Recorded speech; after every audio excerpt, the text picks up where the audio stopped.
Oke, selamat sore semuanya. Untuk pertemuan kali ini saya akan menyampaikan materi melalui video learning, jadi tolong diperhatikan dan kalian bisa putar ulang kembali jika.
Oke, saya mulai saja. Ini mengenai survei penilaian kondisi kekerasan.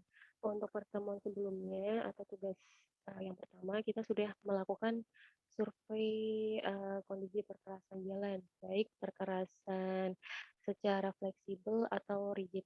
Kemudian di sini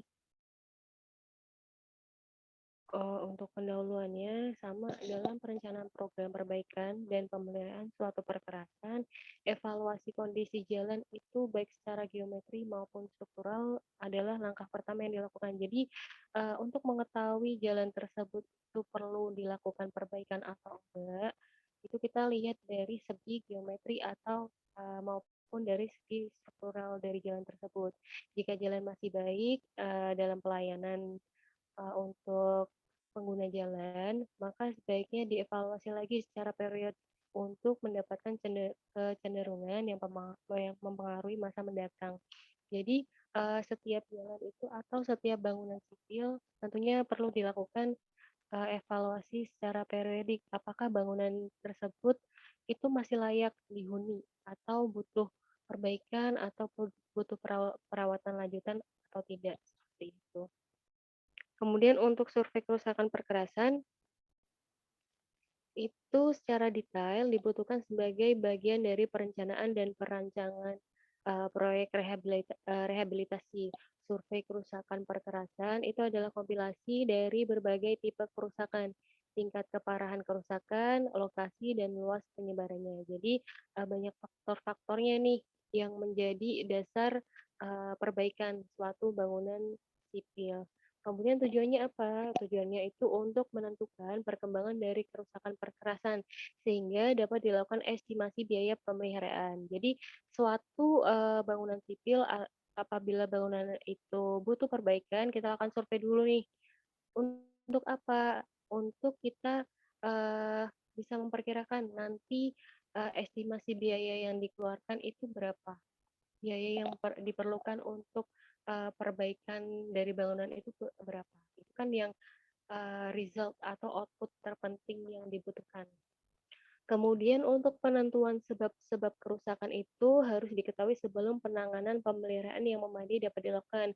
Penyebabnya apa? Kalau di jalan nih penyebabnya banyak. Apakah beban lalu lintasnya terlalu besar? Jadi hal tersebut menyebabkan uh, jalan atau perkerasan jalannya itu mudah rusak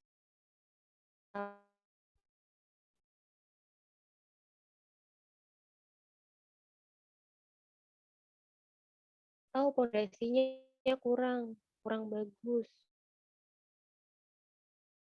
Penyebab kegagalan perkerasan itu juga. Kemudian untuk survei kondisi dan survei evaluasi. Untuk survei kondisi itu adalah untuk menentukan kondisi perkerasan pada waktu tertentu. Tujuannya apa? Tujuannya adalah untuk menunjukkan kondisi perkerasan pada waktu saat dilakukan survei. Jadi survei ini bersifat kualitatif. Untuk survei evaluasi itu untuk menentukan kelayakan atau kemantapan struktural dari suatu perkerasan, yaitu tujuannya untuk mencari jawaban mengapa nih perkerasan kondisinya menjadi seperti ini sekarang. kenapa nih kita kan perlu evaluasi. Kenapa nih jalan sepanjang jalan A ini, banyak banyak retak-retak buayanya, kenapa? Apakah beban lalu lintasnya terlalu besar?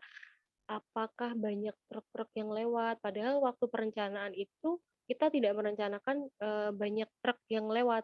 Jadi volume yang lewat itu direncanakan untuk roda 4 atau sedan mini. Itu perlu dievaluasi atau dilakukan survei evaluasi. Kemudian untuk sistem penilaian kondisi perkerasan, ini kita menggunakan 3 acuan nih, ini yang keluar kemarin waktu UTS ya. Jadi hal penting dalam pengelolaan sistem perkerasan jalan adalah kemampuan dalam menentukan gambaran kondisinya saat sekarang dari suatu jaringan jalan dan memprediksi kondisi di masa mendatang. Untuk pedoman penilaian kondisi perkerasan jalan, kita ada 3. Yang pertama adalah Bina Marga, yang kedua Aspal Institute, yang ketiga adalah metode PCI. Biasanya yang dipakai atau mereka melakukan perbandingan perkerasan jalan itu antara Bina Marga sama PCI. Kemudian untuk yang pertama adalah dari Bina Marga. Jadi untuk Bina Marga sendiri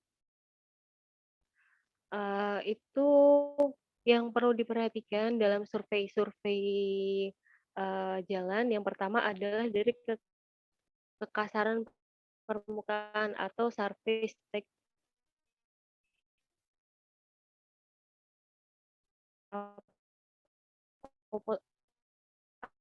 atau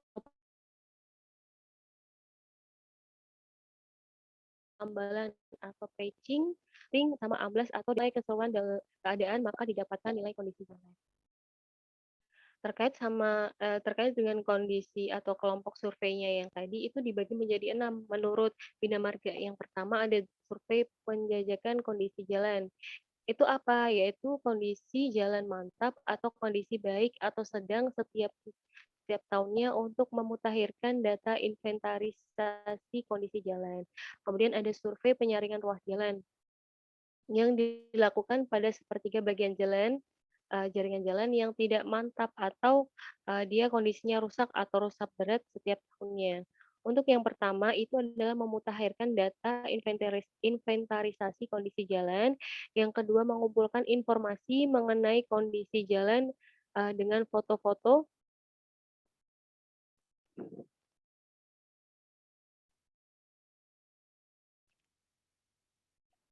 sehingga memungkinkan untuk digunakan dalam penaksiran biaya peningkatan jalan dan penilaian manfaat guna keperluan penyaringan program. Untuk yang ketiga adalah survei kecepatan. Jadi survei ini dilakukan di semua ruas yang terbuka untuk kendaraan roda 4. Dan setelah dilakukan survei penyaringan ruas jalan untuk membantu penilaian kondisi permukaan jalan. Yang keempat ada survei lalu lintas. Pada survei lalu lintas ini dilakukan di ruas jalan terbuka untuk kendaraan roda 4 dan telah disurvei penyaringan ruas jalan. Jadi untuk survei lalu lintas berguna untuk mendapatkan data lalu lintas harian rata-rata atau LHR yang akan digunakan untuk memperkirakan nilai manfaat dari peningkatan jalan dan dalam menentukan standar desain jalan yang sesuai. Jadi biasanya untuk survei lalu lintas ini mereka menghitung ini volume lalu lintasnya. Seperti contoh di persimpangan jalan atau di ruas jalan sebelah kiri, dia dalam 1 jam kendaraan yang lewat itu berapa. Jadi itu dihitung. Kemudian untuk survei kependudukan, itu dilaksanakan pada ruas-ruas jalan yang tidak terbuka atau tertutup untuk kendaraan roda 4 dan telah disurvei penyaringan ruas jalannya. Di mana untuk survei ini berguna untuk mendapatkan data penyebaran penduduk yang akan digunakan dalam memperkirakan potensi jumlah penduduk yang akan menggunakan jalan. Jadi kita survei dulu nih, jalan yang akan, diperbaiki itu sekarang tuh penduduknya bagaimana? Apakah penduduknya bertambah banyak atau penduduknya, berkurang? Itu perlu, diperlukan, pendataannya. Jadi, nanti itu ke volume kendaraan yang lewat di jalan tersebut. Kemudian untuk yang selanjutnya ada survei hambatan lalu lintas. Jadi survei ini dilaksanakan pada ruas-ruas jalan yang tidak terbuka atau tertutup untuk kendaraan roda 4 dan telah disurvei. Untuk survei ini berguna untuk mendapatkan data mengenai jenis, lokasi, dan lama hambatan yang mempengaruhi jalan. Untuk prosedur analisa metode bina markah jalan survei